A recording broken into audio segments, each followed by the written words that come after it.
আব্বা আর আম্মার ঝগড়া হয়েছে সেই সকাল থেকে। কারণটা খুব তুচ্ছ, একেবারেই তুচ্ছ। আব্বা ফ্রিজে রাখা আম্মার মিষ্টি দই খেয়ে ফেলেছেন। দুপুর থেকে কথা বন্ধ।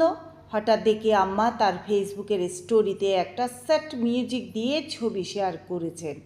নিজের পছন্দের জিনিসের কদর করতে যারা জানে না, তাদের জীবনে একাকিত্বই শ্রেষ্ঠ সাথী। আমি ভাবলাম আম্মা খুব আপসেট। একটু মন ভালো করতে রিপ্লাই দিলাম, আম্মা মন খারাপ করো না, কালকেই নতুন দই এনে দেব। 2 মিনিটের মাথায় রিপ্লাই আসলো, তুই কেন মাঝখানে নাক গলাচ্ছিস? তোকে নিয়ে কে স্টোরি দিয়েছি? আমি রুম থেকে বের হয়ে ড্রয়িং রুমে যেতেই দেখি বাবা সোফায় বসে ফোন স্ক্রল করছেন। আমি পাশে বসতেই আব্বা বিড়বিড় করে বললেন, দেখছিস তোর আম্মার কায়দা, ইনডাইরেক্টলি আমাকে একাকে থাকার অভিশাপ দিচ্ছে। ओ भैया धोखा, इसलिए कहते हैं बिना लड़की देखे शादी मत किया करो। আমি বললাম, আব্বা তুমি একটা সরি বলে দাও না। আব্বা রেগে গিয়ে ফেসবুকে একটা স্ট্যাটাস দিলেন,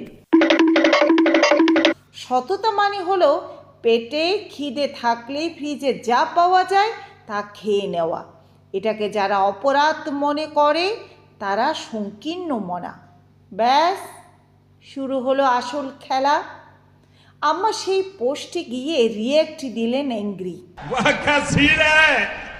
এরপর আম্মা আমার ছোট ভাইকে ফোন করে বললেন, তোর আব্বাকে বল সংকীর্ণ মনা মানুষের সাথে এক ছাদের নিচে থাকা যায় না।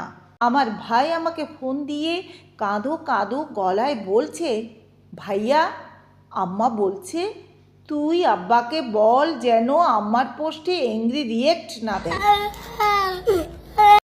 আম্মা নাকি এখন ঘর ছেড়ে বাপের বাড়ি চলে যাবে। আমি আম্মার রুমে গিয়ে বললাম, আম্মা সামান্য দই নিয়ে এত ফেসবুকে পোস্ট করা কি দরকার?